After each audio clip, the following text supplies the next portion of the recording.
वो श्यामा जब सुधाकर का अंतिम संस्कार करके अपने मायके को चली तो जंगल को पार कर गई। जंगल को पार करके नदी पर श्यामा जब अपने मायके से आई थी, बहनों को नदी सूखी पड़ी। लेकिन आज जब वो वापस आ रही है तो वो नदी तेज धारा में बह रही है। अब वो सोचती है कि मैं दो बच्चों को एक साथ लेके नदी पार नहीं कर पाऊंगा। तो उसका जो बड़ा बेटा है 4-5 साल का, उसको नदी के किनारे खड़ा करता है और जो रात का जन्मा बच्चा है उसको गोदी में लेके धीरे धीरे नदी पार करके जाती है और नदी के उस तरफ घास फूस से बच्चे को लिटा देती है। वापस लौटती है अपने बड़े बेटा को बुलाने के। लेकिन जैसे वो बीच नदी में पहुंची तो उसने क्या देखा कि जहां पर उसका छोटा बच्चा लेटा है वहीं पर एक कीट मर्रा रहा है। कीट। श्यामा घबरा जाती है कि कहीं एक कीट मेरे बच्चे को उठा न ले जाए। इसलिए वो बीच नदी में जहां पर खड़ी थी वहीं पर खड़ी होकर के बहनों जोर जोर से तालियां बजाने लगी, हल्ला मचाने लगी ताकि वो गीत भाग जाए। लेकिन दूसरी तरफ जो उसका बेटा खड़ा हुआ है 4-5 साल का बच्चा, वो अपनी माँ को जब ऊपर हाथ उठाते देखता है तो उसको लगता है कि मेरी माँ उसको अपने पास बुला। और वो बच्चा दोनों हाथ फैला के नदिया में कूद जाता है। श्यामा ने जैसे देखा कि उसका बड़ा बेटा नदी में गिर गया, वो हाथ पैर मार के जब तक नदी के किनारे पे आई तब तक वो बच्चा नदी की तेज धारा में बह गया। और इधर वो अपने बड़े बेटा को पानी में ढूंढ रही है। उधर क्या देखा कि जहाँ पर उसका छोटा बच्चा लेटा है वही पर कीट आकर के बैठ गया। अब वो जब तक इस किनारे से उस किनारे पे पहुंची बहनों, तब तक वो कीट भी उस बच्चे को उठा। मतलब उसका एक बच्चा नदी में डूब गया और एक बच्चे को कीट उठा लिया। श्यामा नदी के किनारे खड़ी है, रो रही है कि एक ही दिन में मेरा सब कुछ खत्म हो गया।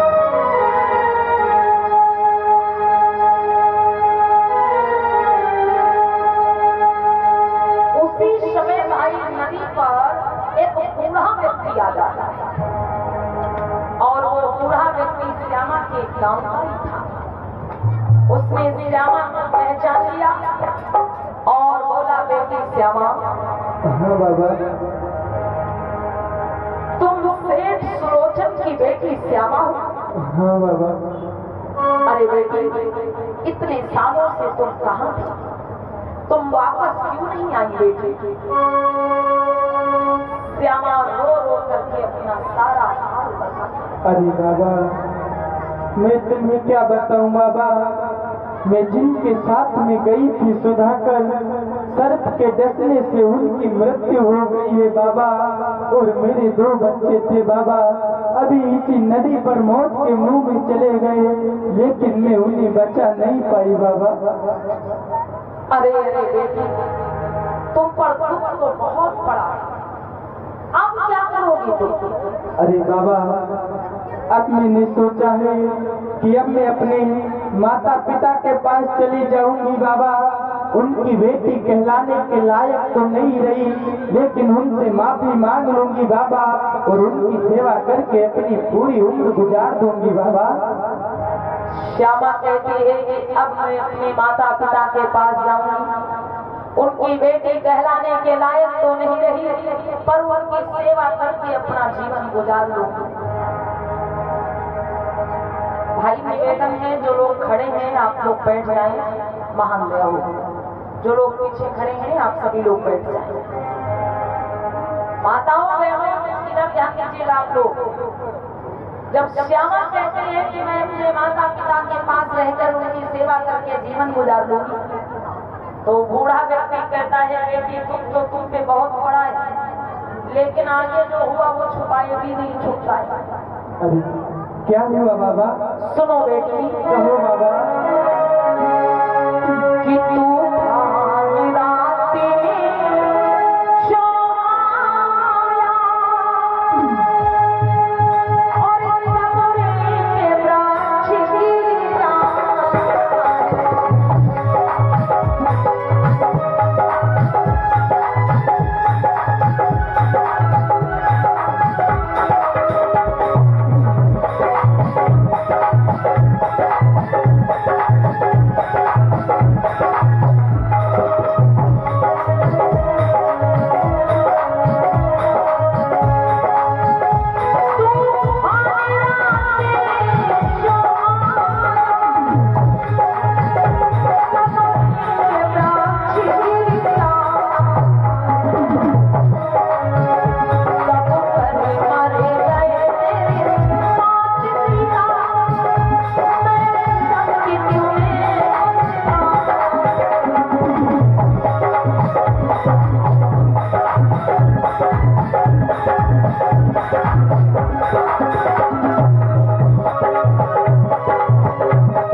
कल जो तूफान आया, उस तूफान से एक वृक्ष उखड़ करके तुम्हारे घर की छत पे गिर गया और बेटी उसी छत के नीचे तुम्हारे माता पिता लेटे थे। वृक्ष के गिरने से उसी छत के नीचे दब करके तुम्हारे माता पिता की मौत हो गई। तुम्हारे माता पिता भी इस दुनिया में नहीं रहे बेटी। हे बेटी, तुम चिंता मत करो, मेरे घर चलो, मैं तुमको अपनी बेटी के तरीके से रखूंगा। अरे बेटी, मैं क्या बताऊं, अगर तुम थोड़ा पहले आ जाती तो अभी अभी गांव के लोग तुम्हारे माता पिता का अंतिम संस्कार करके आए, तुम उनके अंतिम दर्शन नहीं कर लेती। कोई बात नहीं, मेरे साथ चलो बेटी, मैं तुमको अपनी बेटी के तरीके से रखूंगा। आओ बेटी, चल चल चल। प्यारे बंधु, इस प्रसंग का नाम है बहनों टूटते सहारे। मैंने शुरुआत में ही आपको बताया था कि ये प्रसंग कोई मनोरंजन का विषय नहीं है, बल्कि बहन बेटियों के लिए एक बहुत बड़ी सीख है। समाज में जो बहनें, जो बेटियां अपने माता पिता के इज्जत सम्मान का ख्याल न करके गलत कदम उठा देती हैं, अंत में उनकी कैसी दुर्गति होती है, कैसा परिणाम भुगतना पड़ता है। इस प्रसंग का नाम है माताओं बहनों टूटते सहारे। ये लड़की अपने माता पिता की इकलौती संतान और इस लड़की के माता पिता को इस लड़की से बड़ा सहारा था कि मेरे बेटा नहीं है, कोई बात नहीं, मेरी बेटी ही मेरे बुढ़ापे का सहारा बना। लेकिन इस लड़की ने अपने माँ बाप के सारे सहारे तोड़ दिए, इसलिए कदम कदम पर इसके भी सारे सहारे टूटते चले।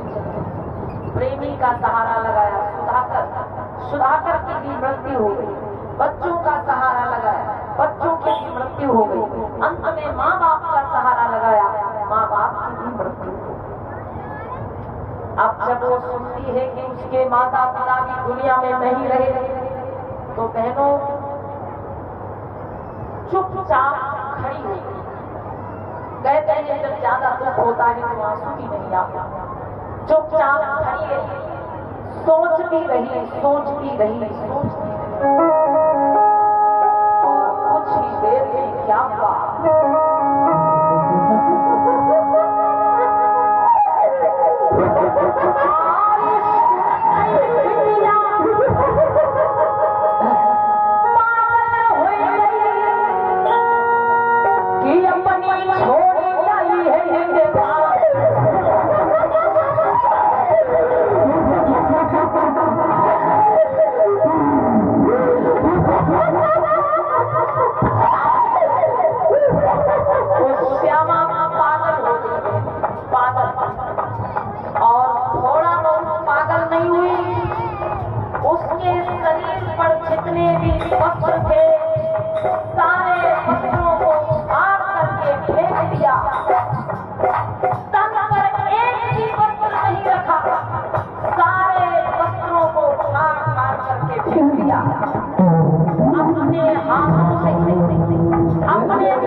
हूँ प्रथम प्राण प्रदान हो रहा है, बहुत बहुत स्वागत।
श्यामा श्रावस्ती की गलियों में बाजारों में घूमती रही।